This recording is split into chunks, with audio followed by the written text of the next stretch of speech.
city only see dick. Travel on this one-way path. Welcome everybody to the Rub Wrestling Podcast. I'm pretty sure we're on episode 25, and if that's true, it's a milestone. If we're totally wrong, I'm sure Crystal Josh will tell me in a few seconds. But Josh's favorite line, with that being said, welcome to the Rub Wrestling Podcast for, the place for all your rumors and all that jazz, results, stuff. We're going to be talking about Survivor Series. We're going to be talking about the Continental Classic. We're going to be talking about Cage and Copeland, a whole bunch of stuff that we're going to get into the groove, as Chris was saying earlier, to really get the show out to you. As always, please make sure that you do check us out on any instance that we have a podcast. You can come check us out on Apple. You can, hit subscribe on us on Spotify, YouTube, Google Store, anything that's around that you can find our podcast. Hit subscribe. And if you don't, like I always say, go fuck yourself.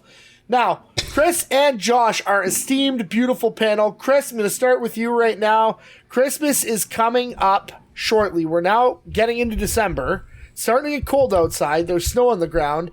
Give me one thing you love about Christmas and one thing that you absolutely hate about, Christmas or just the winter season altogether. 1 and 1. You're up.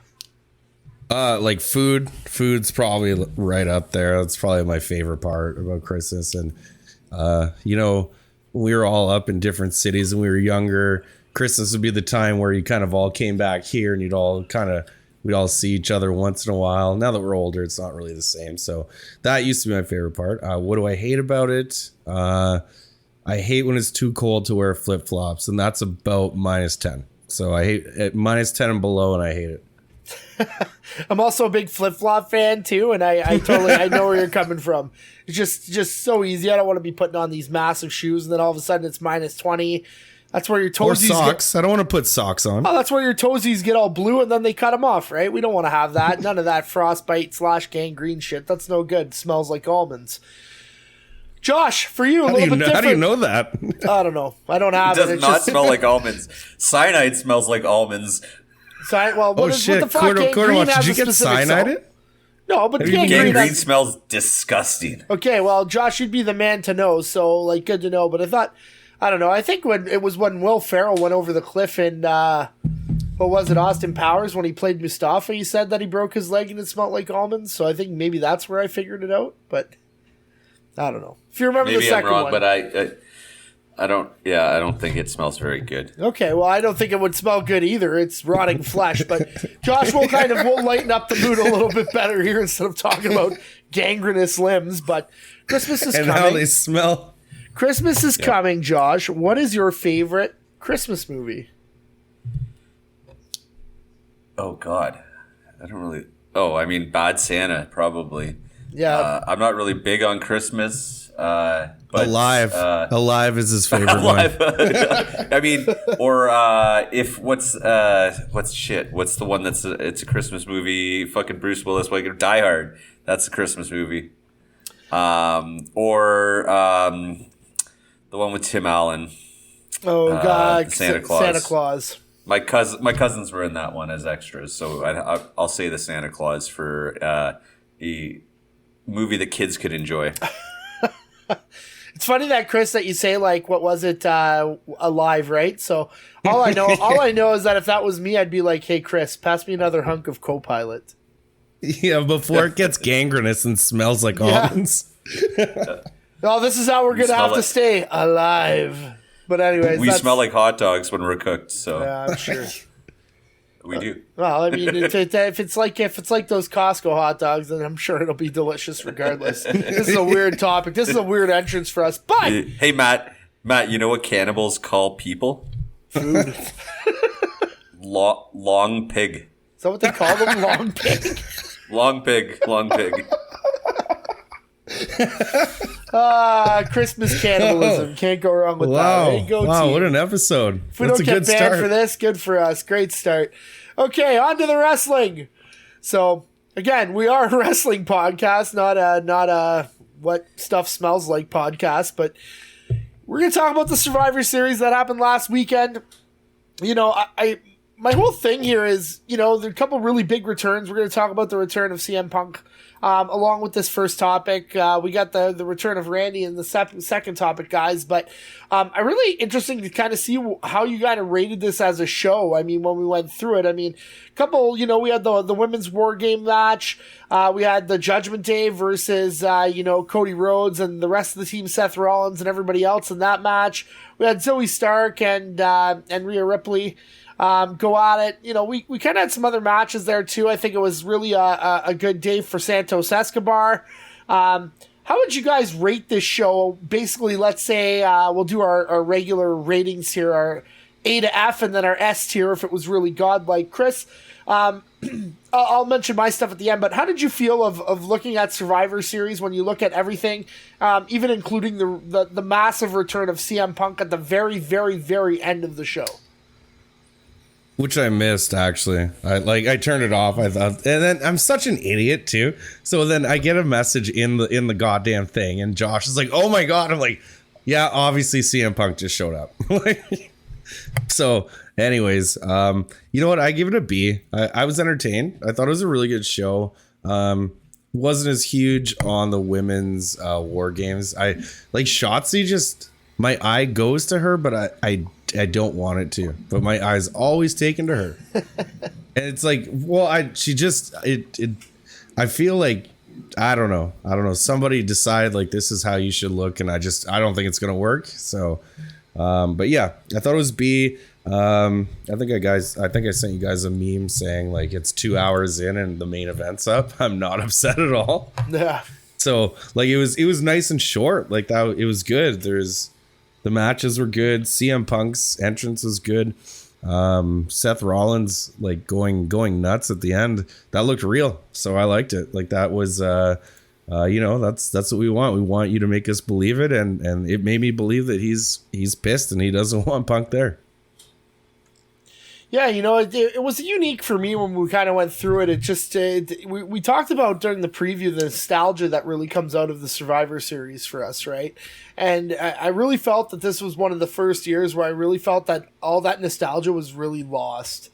And it's just not the same without, I find, with the Soul Survivor and then going to a war game style. Like, if you're going to have war games, like, why don't you just call it war games? Like, I mean, WCW used to call it war games. I mean, you might as well. Like, I don't find that there's a way for anybody to really survive in this match, really. It's not the same thing. It's not going to take away from what I thought of what the actual ranking is, but just a thought. Josh, what were your thoughts of the show as a whole? And how would you rate this based on our letter grade rating?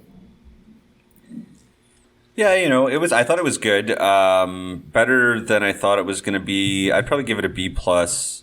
I actually thought that the women's match was okay, especially because Io Sky is just a fucking rock star. Like, just, I guess Chris was a little distracted with Shotzi. I'm not sure if it's like her whole getup that gets Chris going. I know that she cut her hair because her sister had cancer, so that's part of her look right now, I guess, because of that. But I was impressed with the women's match. I thought that they did well. There's only 4 of them. They had that emotional piece with Becky and Charlotte. And, like I said, I was very impressed with the Io Sky. Obviously, the faces won in that one. And the men's War Game match was good. Watching Randy Orton come back was fantastic. I'm kind of getting a little tired of Damian Priest almost cashing in the Money in the Bank. I'm okay with them doing it, but like I just kind of wish that they would do it a little bit faster, where it's like, oh, like he's cashing it in, and the ref's standing there, and he's like, "Are you going to cash it in?" He's like, "Yes." It's right. Like, okay, ring the bell and get it over with. But like, it's always like a small pause, and then Randy Orton's music. It's like, I wish they got to the like before the referee said, "Do you want to cash it in?" Like, how many times does he have to say he's going to cash it in before it happens? I get it; it's part of it.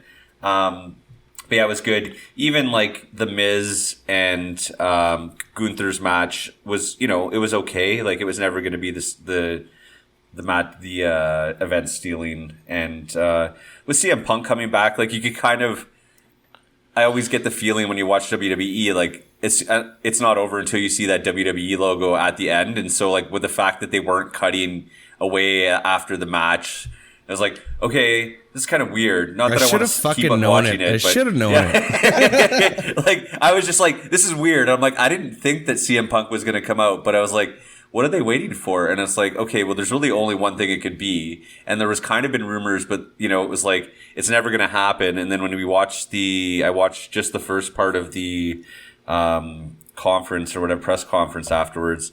And it was like, yeah, okay, it makes sense. And so it'll be interesting to see what happens.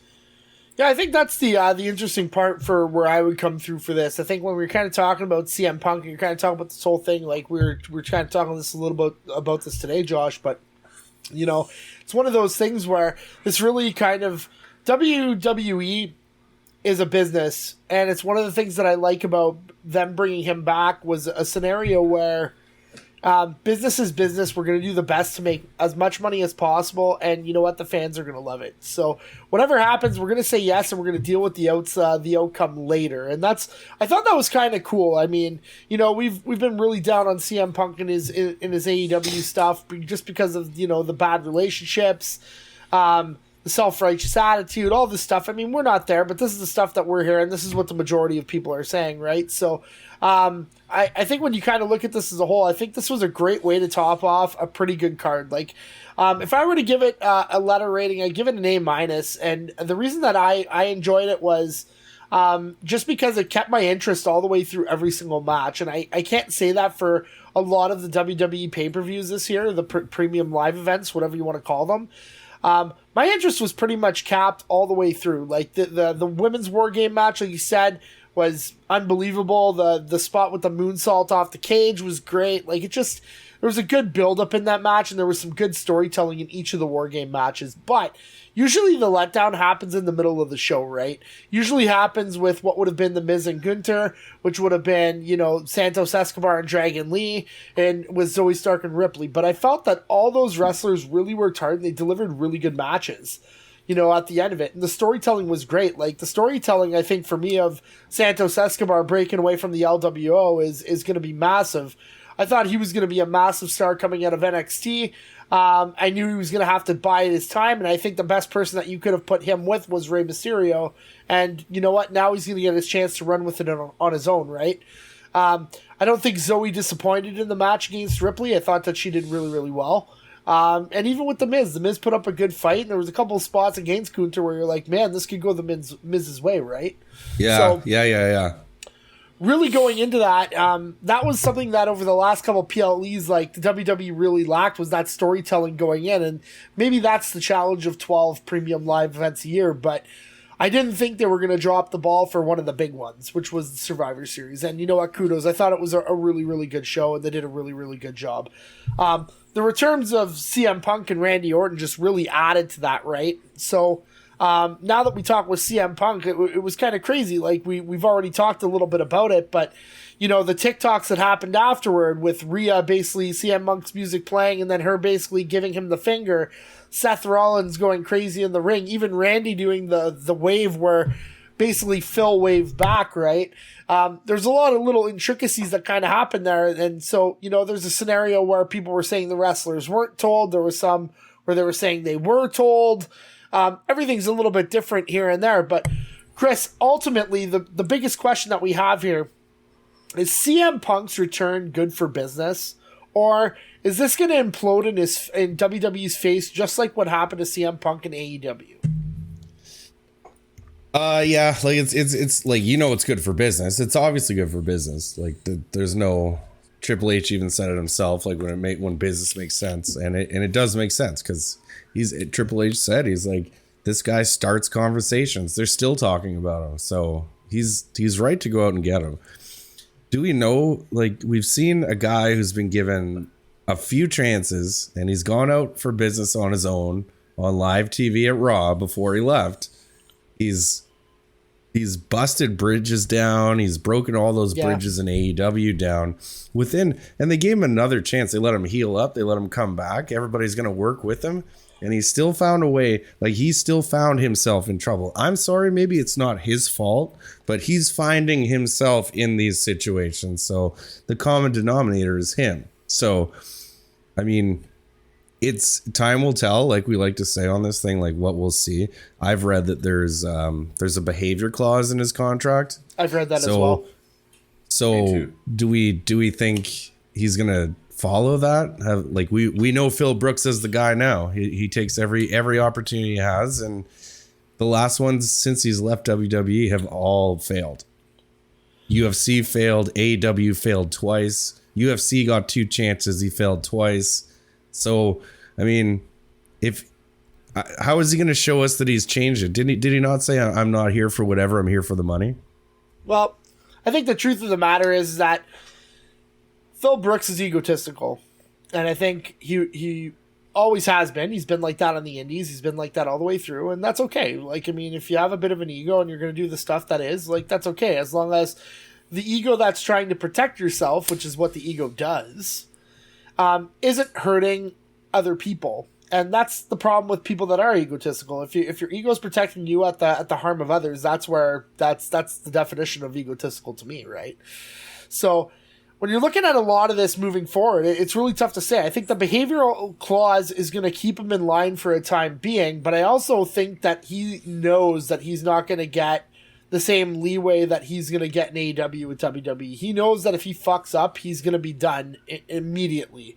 And especially with that clause in your contract. The question is can you withhold your behavior to the point that it doesn't work? I mean, one of the biggest things about him leaving WWE at the end was the issue with the doctor and the issue with Cole Cabana, right? Which basically went into AEW and he caused problems in the WWE, and then it cost him everything in AEW. Like, that was the main reason, was some of the shit he said that he shouldn't have said, right? That was one of the leading causes to kick off the press conference that lead to where they went. So it's really hard to say what's going to happen. The rumor is that he's going to be on SmackDown, I think, on Friday night, like next Friday. So today is Sunday, so on Friday. And he's going to potentially be there. Now, Josh, CM Punk's been a big topic. You were, a big person that talked about, CM Punk and his status and the stuff that he's done in AEW. Is this good for business for WWE? Like, do you think it's good for business long term? And do you potentially see him working his way back into the graces of maybe being in the Hall of Fame for the WWE for this? Yeah, I mean, I sure hope so. I really don't want to see him, like, CM Punk squander his chance. I just think that, like, historically, there's a big chance with that. And this is his last chance. He can't fuck it up with, like, if he fucks it up with WWE again, where is he going? Impact? Like, yeah, okay, like, he can still get a paycheck.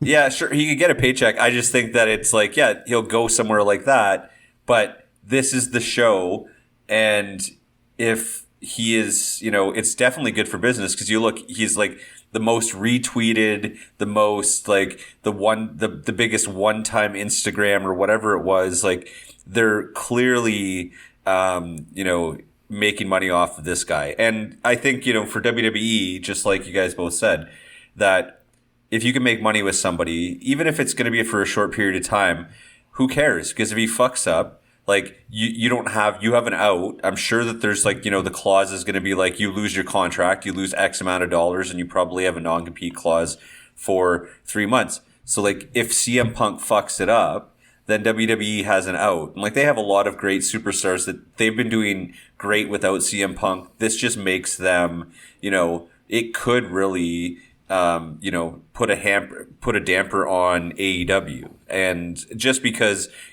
those fans who are watching AEW because they got to see what CM Punk was doing and that part of the story, like bringing people back to AEW or bringing people into AEW because they have the guy that no one could get back and that you never thought you'd see back in wrestling, and that everybody wanted to see the story end. And so he's giving him the chance, but, like, he's 41. How long does he have?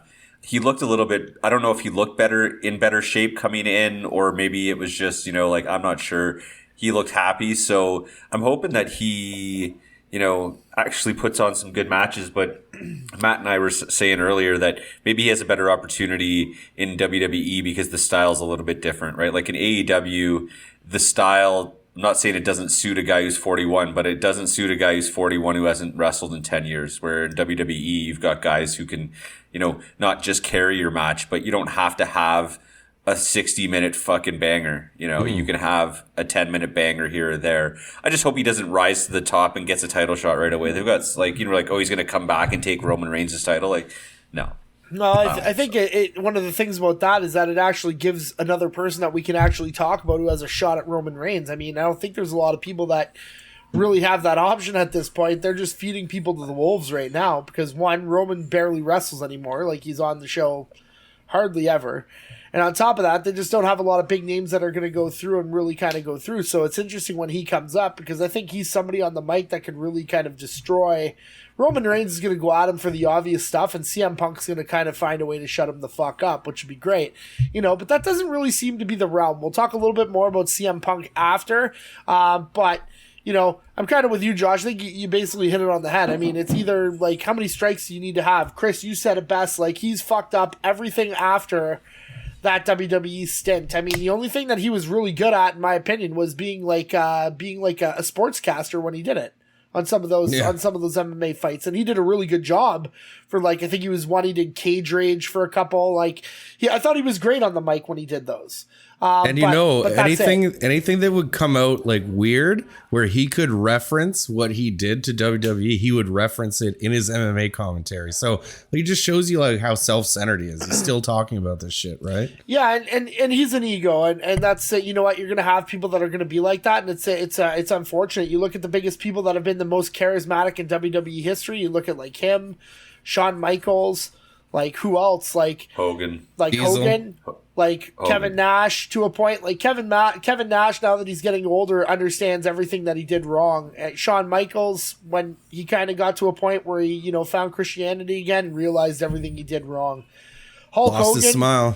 Hulk Hogan realized it took him a lot longer than both those guys, but he kind of realized what he's done wrong. I don't think CM Punk has realized anything that he's done wrong at this point, and I think that's a scenario that'll be a topic for another day, right? So, but that there's a fine line between with those egotists having that ego, having that confidence, having that, I hate to use this as a pun, but that swerve, I guess, to really kind of get yourself in there. I mean, you have to have both of those things to be charismatic to the point of no return, especially with millions of people. Now, it makes it very, very difficult, but those are the ones that are going to be, like Josh said, the Instagram breakers, the TikTok breakers. It's why is Logan Paul one of the most viewed people on TikTok? And you talk to anybody and everybody says they fucking hate that guy. But yet people still watch him, right? Because he's charismatic as shit. It's weird.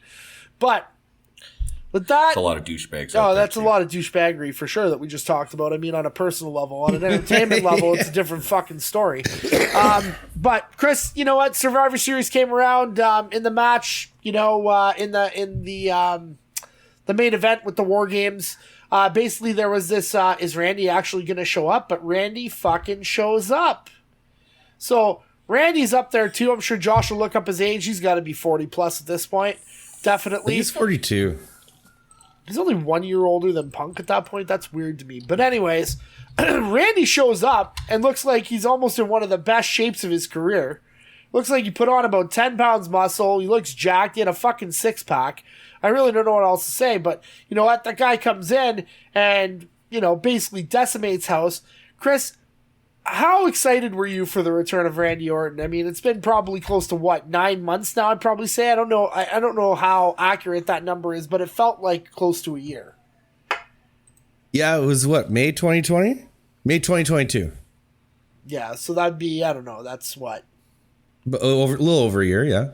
Yeah, no, I'll be 10 months if it's May 2020. Well, if it's May 2022, that would have been May 2022. 18 months. Yeah. He was off for 18 months. Wow.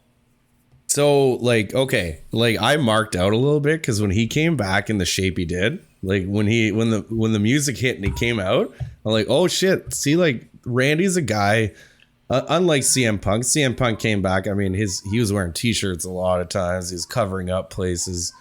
So, but when Randy came back, Randy was in shape, right? And that RKO off the top of the cage, that guy hasn't wrestled in almost a year and a half. and he's going out there like that's. You got to be ready for that. So you have to practice that. Like you have to be ready and confident to say like, I can do that. Because if I don't, somebody's going to get hurt. So to see him come back the way he did, and on SmackDown, I believe he RKO'd Nick Aldis at the end. Like perfect. Yeah. I love it. It's back. And I hope they do this. And I think they're going to run him pretty hard, because I think they're going to put injury time on his contract. So they're probably going to make the best use of it. So, and I love it. I'm here for it. I love Randy Orton. I love everything he does. There's no way that they're not going to use that 18 months as injury as part of the contract to lengthen that contract. There's no fucking way like that they even go 1 month off of that, because he's just such a hit. It doesn't matter what he does. He can just literally show up on every show, not even do anything, and just RKO somebody and walk out for the rest of his career. And they would still have to pay him millions of dollars just because it's so good. But I have to agree with you, Chris. Like, as far as his in-ring stuff goes, I don't know if there's anything anybody else didn't miss a beat. But I don't know if there's anybody else like him. He has, like, the word that I'm going to use is like a kinesthesia, which is like basically perfect understanding of a body movement. And he just understands how it all works. And when that happens, that's when you create these RKOs out of nowhere. Dallas Page did the same thing with his diamond cutter on some of them. He just knew where the person was going to be and could fucking hit it out of nowhere. Now, Page couldn't do that with anything else, but with the diamond cutter, he sure as fuck could. But Randy can do it with anything. He can do it with that DDT through the ropes. He can do it with suplexes. He can, like, he's just... Oh, the power slam. Oh, my God. Yeah, my nipples hard when he got back. Oh, yeah. I climaxed. I was close. But, you know, like, it's unreal the stuff that he can do. And if he doesn't get utilized at some point in the future as a trainer or somebody that could really help people along, what a fucking shame that would be. The stuff that guy could teach people would be unbelievable. But, you know, Josh, we talked about Randy's return on the podcast coming back too. And you know what? Randy's getting up there in age. And I mean, we always talk when anybody's plus 40 about, you know, is this their last run? But Randy has a body, and Randy has some stuff that could probably take him to 50, no problem. So I will ask you this weird question, like, even if you're going through, do you think that he's going to have a world title run at some point? Do you think it's going to be a Universal Championship run, or do you think it's going to be a World Heavyweight Championship run with what's going on? Because, I mean, right now it seems like he's going to be on SmackDown, and rumor has it that he's going to be challenging Roman Reigns in the near future. So do you think that's going to be do you think he's a legit contender to Roman Reigns' title?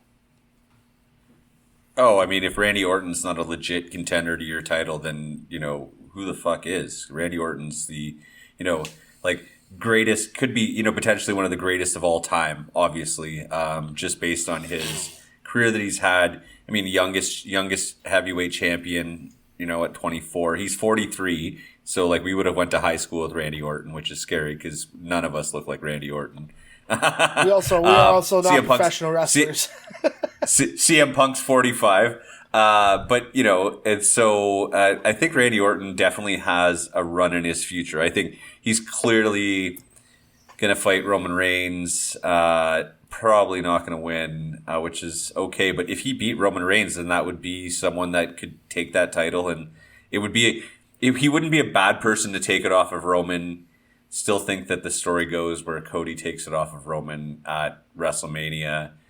Potentially Phil Brooks, who knows? But I definitely see a title in Randy Orton's future. I think that the only way that his contract doesn't get extended because of the injury time is because he just retires. But he's definitely not going anywhere. It's not like he's going to leave for AEW. Yeah. He'll always have a place in WWE until he's too hurt to wrestle anymore. Do Cowboy do the Ortons and the Rhodes have any history? You know what, Chris? That's something that I've never really gone as far back to really find out. I don't know if they actually did. You would have to assume that they probably met at some point, right? But I'm saying that could be kind of interesting, though, right? Like if Cody and Orton get into something, if those two families, it just came to my mind. I was just thinking if they ever crossed paths before.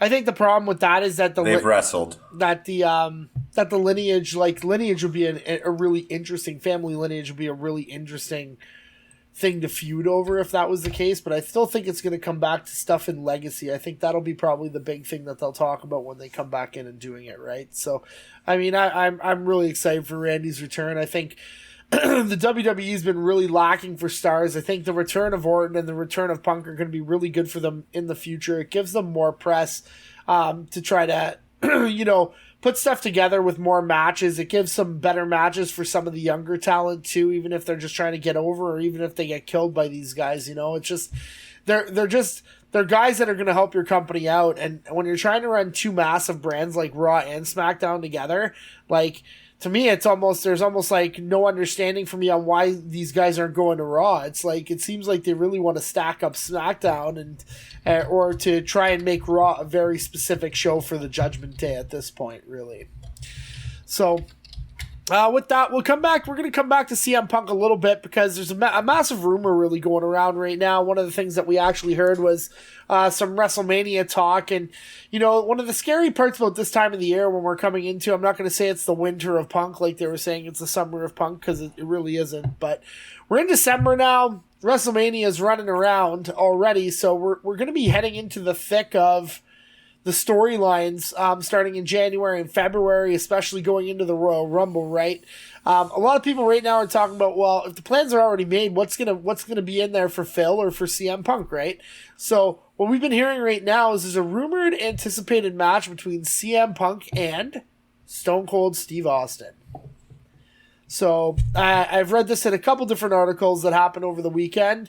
Now, Josh, we'll start with you. When you kind of think of these matches, with people that haven't wrestled in years and years and years, usually they have somebody that carries the match. Do you think that Punk and Austin is going to be a mic fest for 4 weeks and then really have a disappointing match? Or do you think that they can actually pull something off if Steve Austin actually has enough time to actually train and get in shape? Because with the Kevin Owens one, he didn't really have a lot of time and he looked really out of it. But if he has time and they kind of go through with this match now, do you think that this has a shot at being a decent, I'm not going to say the greatest match on the card, but will it be a decent match that will kind of match what happens with the mic work? Absolutely not. It definitely won't be like, I mean, if you're going to rate the match, it would be like if John Cena was in the match. Like, I mean, I think it's a C at best. I mean, to imagine CM Punk carrying a match right now with a guy who hasn't wrestled in, well over a year, only wrestled once in the last, decade. I had nothing against, I think that, I don't know, this match is probably for sure going to happen. They'll probably give CM Punk the main event with, Stone Cold Steve Austin and give CM Punk his main event at WrestleMania. On night one, at least. It better not be fucking night two, that's for sure. I mean, it'll be whatever. It's better than CM Punk and Roman Reigns and CM Punk winning the Universal title because that's bullshit too. So I guess if you're going to give him a gimmick, like a match that's kind of a throwaway with Austin, that's fine by me because... I'm not ready to invest in CM Punk, so I'm happy with that. Chris, what do you think some of the implications would be from this match? I think I think of a match like this and I think of how, TKO and Endeavor and stuff can really kind of take these two guys and run with it and kind of do like a tail of the tape type deal. We know as wrestling fans that this match is probably going to fall a little bit short on the technicality stuff, right? But is it worth it just to watch CM Punk get stuttered like 3 times in the middle of that ring at WrestleMania on night one? I doubt CM Punk's contract will let him do that, but I don't know. To me, it would this isn't where I go with it. I think Austin. It was awesome when Austin showed up at the last one, but he had KO. He had KO bringing him through the match, right? So if Austin's coming back and Punk's, like we've been talking about, he's not the one I want to watch, carry Austin through a match, right? Austin's going to do the best he can, but he's going to need some help. He's going to need somebody to help him out through the spots. And really don't think CM Punk would be that guy. I doubt he's going to have a lot of ring time. I don't know how much, how many times do you think he's going to wrestle on on weekly shows. I don't think he's going to have that much work in, because he's the kind of guy who can do that. Like, he moves the needle, so they don't care. They don't care how much you've worked, right? So I don't know. I think it would be kind of shitty, like when we saw Triple H and Shawn Michaels wrestle the Brothers of Destruction. That's what I think we'd be looking at, which was not pleasant. No, that's a bunch of old guys who couldn't really hack it anymore, right? No, I don't know. I don't know what could happen there. I just think from kind of looking at it from a different angle. I think like from an advertising marketing perspective, I think it's a gem of a match. And I think that there's something there that can go through. I'm not talking about the wrestling product, because again, like we're not talking about some of the stuff that we're going to see in AEW here. But I think WrestleMania is so long that you can throw it in the middle and it kind of gets forgotten. But I honestly believe that the first 4 to 6 weeks or whatever the build up with this, with Punk at the mic, and with potentially Austin raising hell if he's up to it and he does a good job with it, I think we could really have a good story going into a 10-minute match that would be decent. It's not good. It doesn't have to be a 20-minute banger. It doesn't have to be fucking anything. Just go in there, hit each other with stop signs, and then just have fucking CM Punk get stunned 3 times. And I think like you're doing what's right for business right there, right? Like I think like couple Steve Weisers, you know. Yeah, and I mean that's gonna be big enough right there. Is like he's always gonna get the cheer, and CM Punk's gonna get booed out of the building, and that's what you really want out of that. If that's what you want out of that, right? So I think it kind of sells itself, but. I agree with you. I don't think the wrestling product's going to be bad. I think, Josh, you're right. It's not going to be much more than a C plus match at best. Like it's not going to happen. They're both too old guys, but that's why you don't give like John Cena a 20-minute match. I think that's stupid. Like keep that match 10, 12 minutes and, you know, just go through the spots and, you know, try not to look like you pissed your pants, right? Like that's basically what it is. Cause John Cena looked like he pissed his pants a few times in that match against fucking, what's his face there? Solo? Yeah, against Sikoa, right? So it was just like, he just looked like he was going to fucking die in the ring. So, yeah, what's the point of doing 15 or 20 minutes in that? It doesn't make any sense. Okay, well, we're going to have a bunch of stuff coming up from WWE this week. We're going to get ready. We'll watch some Raw, get everything ready, and we'll talk about that stuff next week. It'll be really interesting to see, especially coming off such a great show. And get ready for the end of the year there. But we're going to move on to AEW, and we're going to talk about, basically some of the results in the Continental Classic that's basically going on. We're basically 2 matches deep. We're a little bit kind of short on one of the matches when we look at it just because of Bryan Danielson's injury. So when we look at the blue table, there's still a match to be played with Danielson and Andrade El Idolo. But, guys, this has been a great tournament so far. We're kind of already looking. We're kind of already seeing a couple of upsets and kind of seeing some things. So, Chris, when you're looking at this, what are your thoughts on the tournament so far moving forward? And are you excited at seeing somebody like Brody King being at the top of the blue division right now with 6 points? Yeah, you know I am. We talked about this before, and like I was telling you guys, I sent you that website. I said they have their own website. It's like it's got all the rules for everything, how the points work. Like it's cool. Like it gives you like the nerd wrestling, like us, like the nerds of wrestling. We see this like, oh shit, we can follow this shit. So we like this stuff.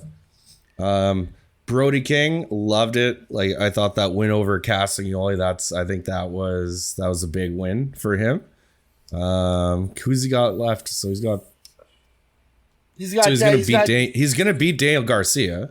Well, he's got Daniel Garcia. He's gonna have to fight Daniel Garcia, Danielson, and Andrade left over because he's beaten Kingston and he's beaten Castagnoli. So he's gonna beat Garcia. Well, unless Garcia pulls a fast one and they use that to kind of get Garcia his win. I don't know. It could go. There's so many places it could go, but with him having the quick, I like it. I like the storytelling because he may not win it, but you're showing him to be like he's like getting out in front, and you're like, oh, you're watching him now. And you say Brody King's in the lead. We didn't expect that. Josh, what are your thoughts what are your thoughts on Brody King being at the top of the blue division right now? And because we've talked about him a few times on the show. We talked about how we love his finisher, that Gonzo bomb, and everything that he has. Tell me, what are your thoughts about him leading the blue division at this point?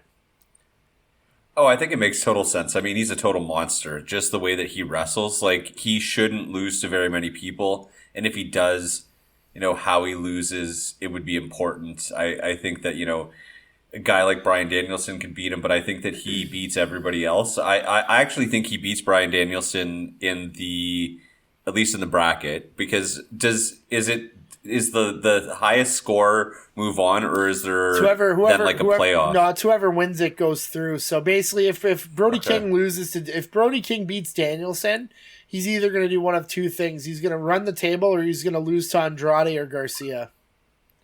Which I don't see that happening. Both two in a row. No. But I think that he could be one that wins the whole thing. I mean, Danielson, of course, he makes sense, but he's been injury prone. I think that it makes more sense to try to put it on a guy like Brody King. I don't think Brody King wins the whole thing. I still think I'm still going with Swerve on this one, but yeah. So I think that Brody King, for sure, he's one of my favorite wrestlers in AEW. I wish we got to see more of him. Yeah, I think we are getting that, actually. Yeah, you are. I think one of the challenges too is that, like, really, it's you know what, Collision is one of those ones where it's the weekend, it's Saturday, it's kind of hard to watch sometimes, and I think he's been majoritively on there, right? So you get to see him on Dynamite as much, but yeah, I think it's great. I think we're going to see probably either King and Danielson come out of this, or maybe even see something a little bit crazier if like Castagnoli comes out of nowhere. I don't know. Like, you also have Andrade that's in there, that with CJ Perry that can play a factor. The story in this isn't really over, but you know what? I can't see Brody King winning the tournament, but I think this is a stepping stone for him, because like we were talking about earlier, he's one of the top 3 guys that AEW should be pushing right now. We've talked about the pillars, and let's face it, it's not really any of the pillars. I think you could be looking at 3 new pillars coming out of AEW in Brody King, Swerve Strickland, and Jay White. That's what you were saying earlier. Yeah, I think you're right with that. That'll really move the company forward. And then you got some of these guys that are in these smaller spots. Like, I really like the work, even though Eddie Kingston is 0-2. I've really liked his work. I think he brings something emotional to the show. Jon Moxley plays a psychotic character who doesn't really care or have any empathy for anything, and I love that too, right? His wrestling is taking a beating, but at the end of the day, he does what he does best. He gives out beatings, right? So it's kind of interesting. Like, another guy that you really want to kind of see push here are the 2 Mexican stars, like Rush, Andrade El Idolo. They've been pretty big in some companies. Like, Andrade was the NXT champion. Rush was an ROH world champion for a long period of time. Like, and they can go. Like, I mean, this is an awesome term to go through. But Brody King being at the top, to me, is something right here. And I think it's really going to be between him and Danielson in that blue group moving forward. Now, looking at the goal side, Dynamite had a main event that had a really big win, which was Swerve against beating Jay White, right? And Josh, I know that you have Swerve basically winning that gold side and potentially winning this whole tournament. Do you think he's going to run the table 4-0, or do you think he's going to have a problem running into Moxley? Because Moxley's the other guy that's undefeated at 2-0 at this point. I mean, I think Moxley's the other clear top person on the gold side. So, you could see I could see a Moxley Danielson final as well, which would put them back against each other. I don't know, just the way that Swerve is going right now. I think that it's not to say that it doesn't make sense for him to lose. It's just like, if he's going to lose, it would be to Moxley. I don't think he loses to anybody else on the table, just the way he's running. And losing to Moxley wouldn't hurt anybody, because he's the highest paid at AEW right now, and he's also guy that you could put any title on or never have a title on, and he draws, and he gives you those big spots. So I think Swerve's still going to win. Yeah, Jon Moxley's versatility is something that's actually unbelievable when you kind of look at it. He can really fill any role that you want him to at this point, and that's probably why he gets paid the big bucks, right?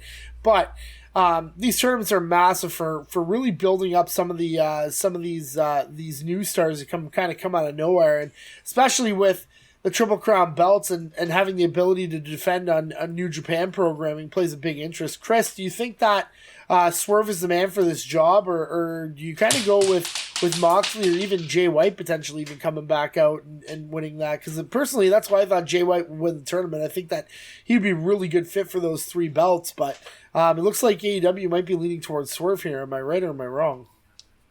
I think Jay White's the easiest choice, just from like his pedigree and background from NJPW and stuff like that. So Like he already knows how to hold the belt there. He already knows how to run stories there. He's already worked with them.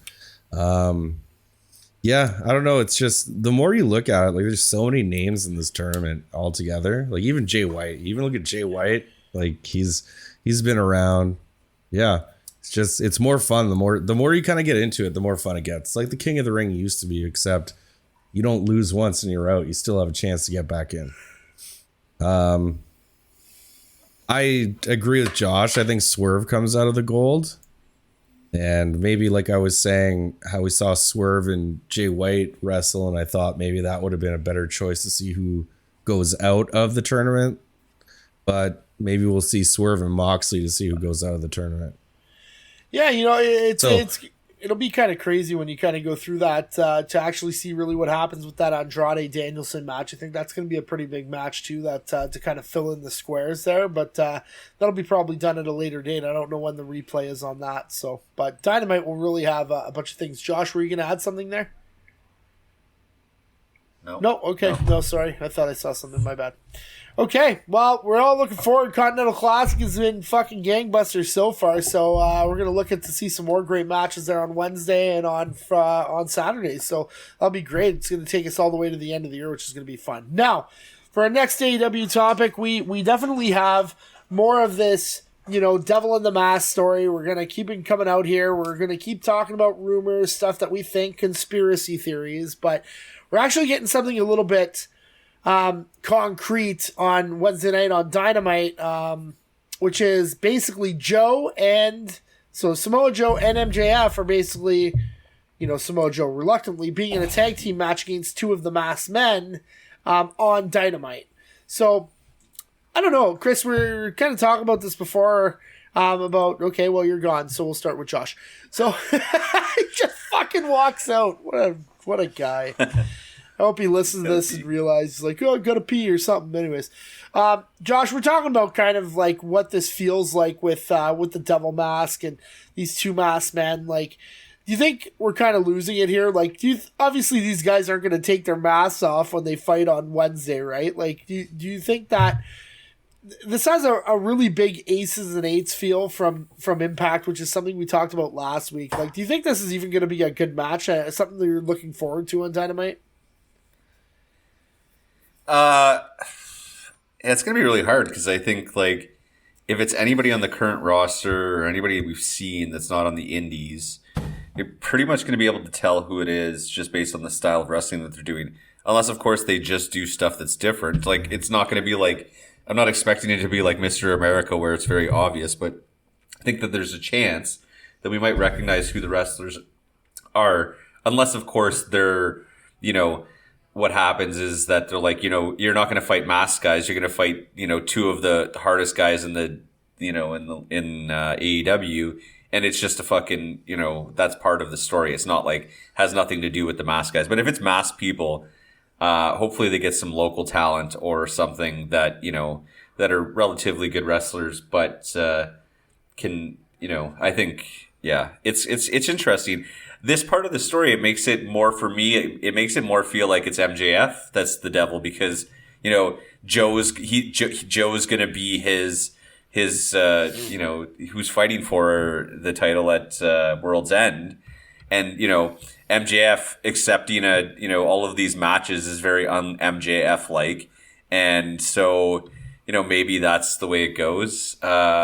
It's still like, Adam Cole's Joe's really very easy. similar in size to Wardlow. Oh, fuck, Chris, Yeah, you're back. Oh, so- my God, I was asking you questions and you were walking out of the door. I had to pee. Sorry, I had to pee. Great. But yeah, so I don't know. I think that there's a chance that it's like still Adam Cole. It's quite easy for it to be Adam Cole. So Well, it's funny I because just there's hope one it's of the not. videos, Josh, sorry to cut you off. There's one of the videos that kind of showed up on Twitter where they had Cole in the wheelchair when the thing from 2 weeks ago where he was in the wheelchair and it looked like he was looking at Max and it looked like he pressed a button. I don't know if anybody's seen that video.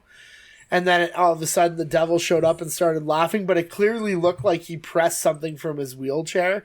So, like, it's kind of weird. Like, Josh, I'm in the same boat as you. Like, I'm starting to think now, like, it's starting to look more like it's MJF, and then all of a sudden out of nowhere he's gonna try to turn, and then Cole's gonna be the face to try and beat him again, and that's kind of gonna be the rematch from All In, right? Like, but there's so many different ways they can go with it. It's fucking crazy at this point.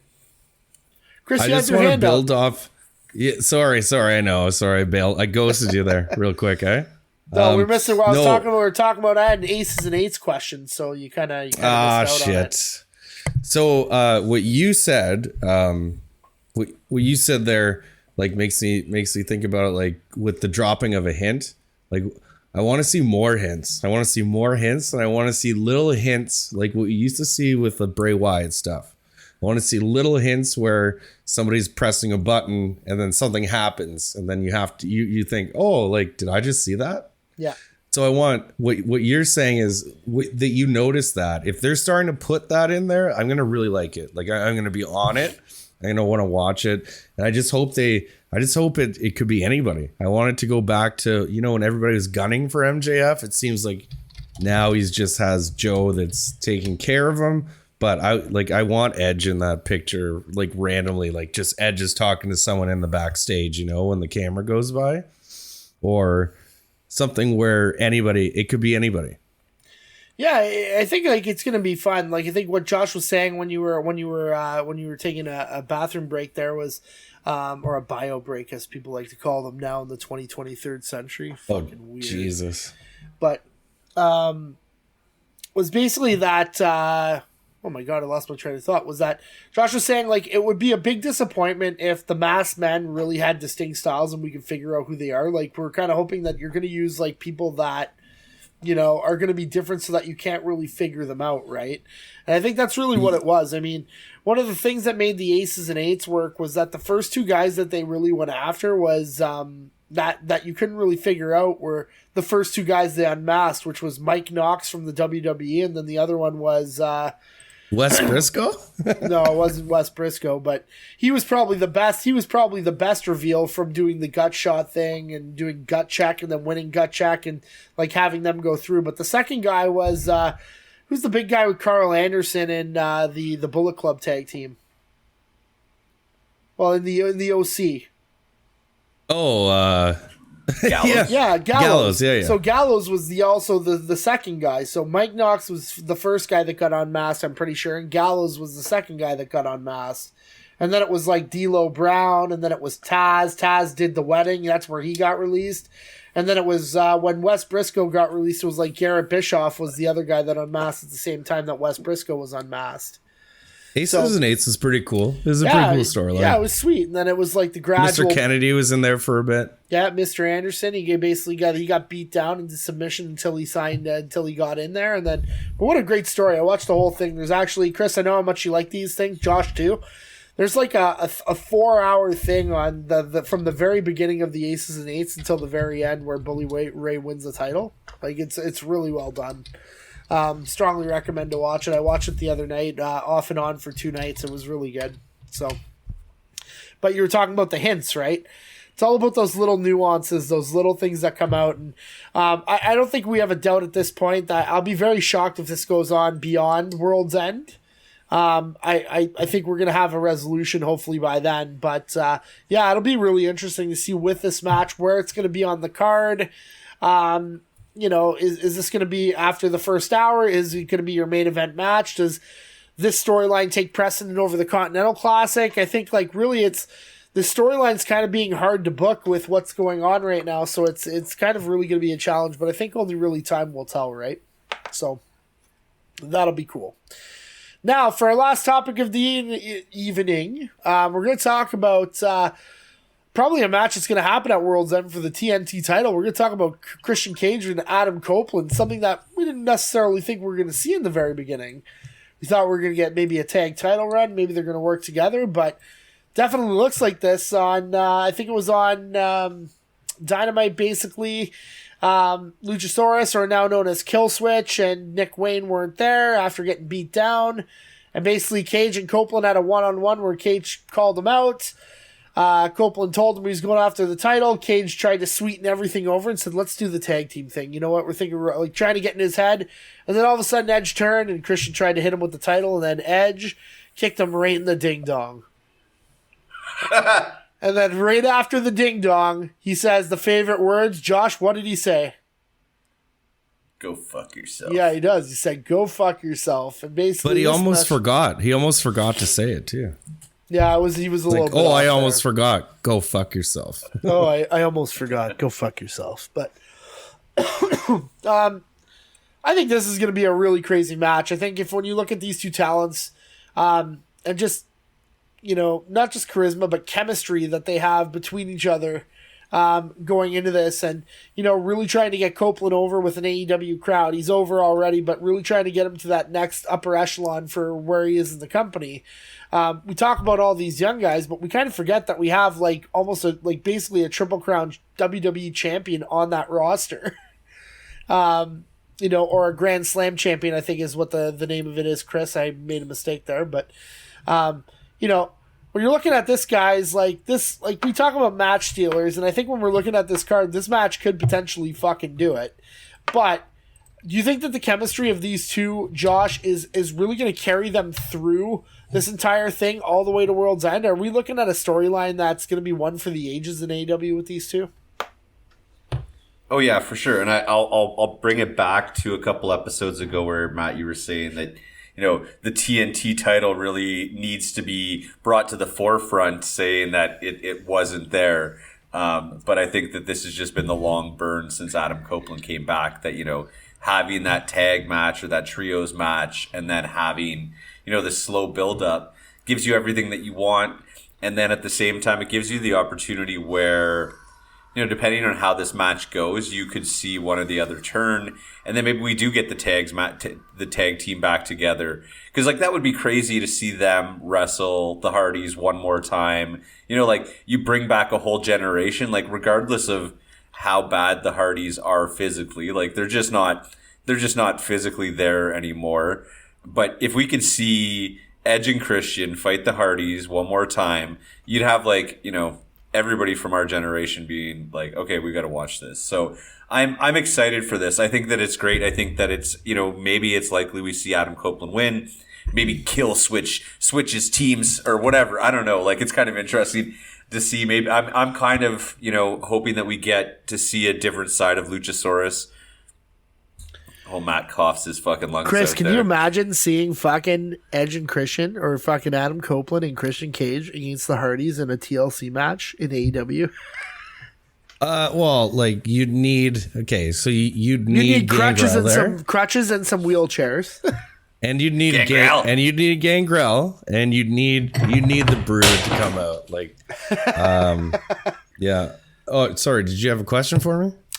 No, I think the question going into this is like, yeah, Josh is absolutely right. We talked Because about I can this. build on what Josh is saying. No, it's cool. Like, it's I'm gonna kind of take from there, but you know what? Like, we kind of do need to build this TNT title up, right? Cage is the champion right now. I think this is a perfect way for it to go. I don't know if this was the route they were going to go all the way through, but I think this is a match that can really go through. Is this a show stealer for you at World's End?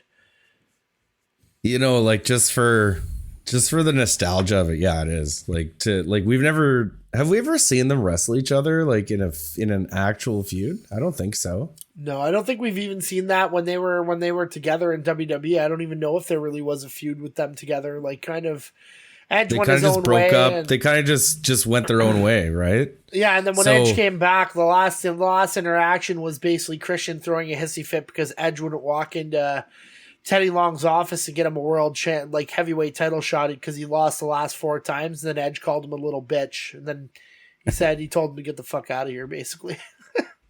So yeah, like, I'm interested in it just for, like, we grew up with watching these two guys, and to see, you know, it's been a slow burn, and what Josh was saying, like, at first I'm happy that Edge is happy where he is. He wants to go work with his friend. He's not saying, go put me in the go give me a title. Like, don't go, like, or the world title. Sorry. He's not putting himself in that. He wants to work with Jay, and he wants to, like, do some business with him before I think they're both done. And I think this is the only opportunity where they had to do it. So I think show stealing wise, I think they're both, because they're going to wrestle on Dynamite, right?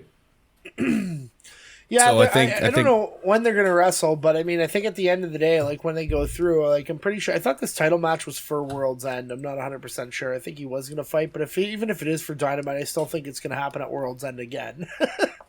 Yeah, so I just wanted to confirm that, but so I think it should happen at World's End, and I think what we'd see from those two, because I think they've wrestled pretty smart with their bodies. They've been able to stay in the game for a while. Edge has been hurt a little bit, but Christian's been okay.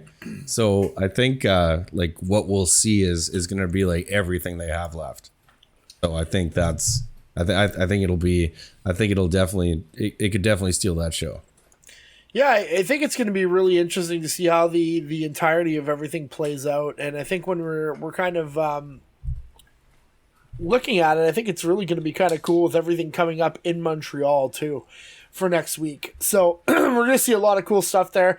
I know that basically Tuesday, December 5th and 6th will be in Montreal, which is always going to be a rowdy crowd. I'm actually really interested to see how the AEW crowd is going to do in Montreal. If it's going to sell out, if it's going to be extremely rowdy like everything was in Toronto, because I think that's a really good indicator of where they're going to kind of be ending up when they come to Canada, right? Like, I mean, if you're doing a bigger show than WWE is, like, that's great. That's really what you want. I mean, WWE is going to have a little bit of a different demographic, but that'll be kind of really interesting moving forward. But yeah, I'm all for Cage and Copeland. I'm all for them killing themselves.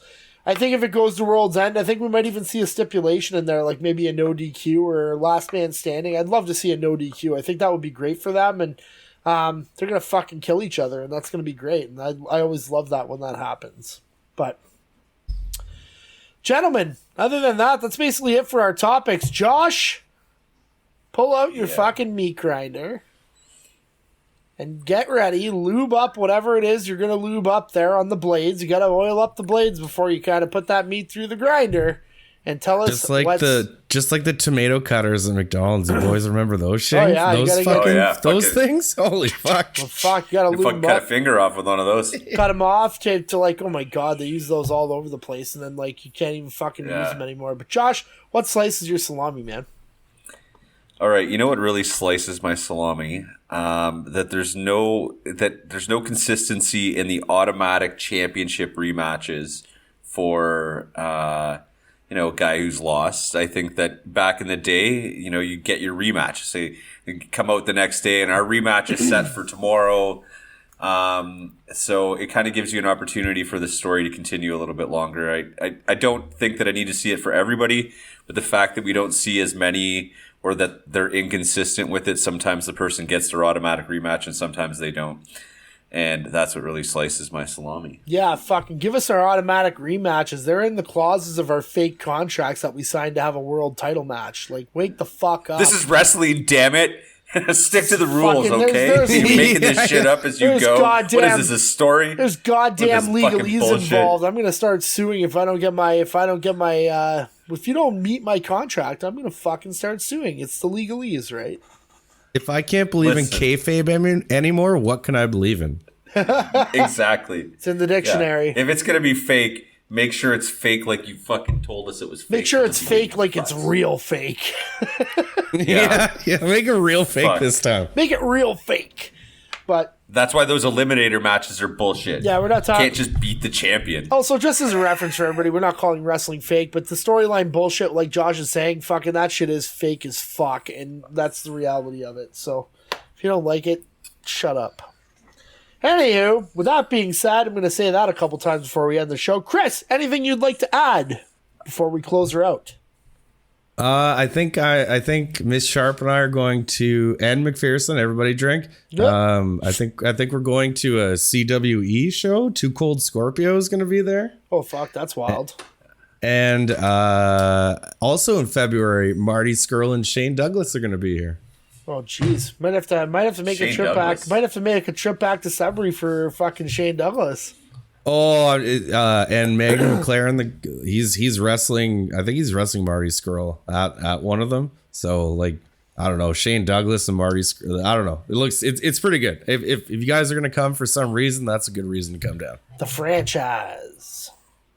Josh, Josh, is there any big shows coming up in Toronto? So we probably got to go to one next year for sure. Try to get some tickets to something. Yeah. Even if WWE goes to Toronto, we should go. Oh yeah, I haven't been to a WWE in a while since the Coca-Cola Coliseum. you can even check to see if there's anything if people want to do a trip out to Detroit. If we can get a PPV out in Detroit, would be cool if everybody can cross the border. Oh, we could look at investing in a house. We could probably scrap together $50,000, eh, boys? You don't want to do that. We could just go do that in Buffalo. Detroit's scary shit. I was scared legitimately when I was in Detroit. I saw 8 Mile, Chris. Like, not the movie, but the actual street, and I didn't want to look Did you go to the any pond? other cars. Did you go to the pawn? Did you go to the Hardcore pawn pawn, I shop? love that Hardcore pawn? Did you go there? No. That's fucking Watched Hardcore Pawn and Amish Mafia back to back. Amish Mafia. I've been watching, I get Fubo. Shout out to Lebanon Levi. Yeah, Lebanon Levi.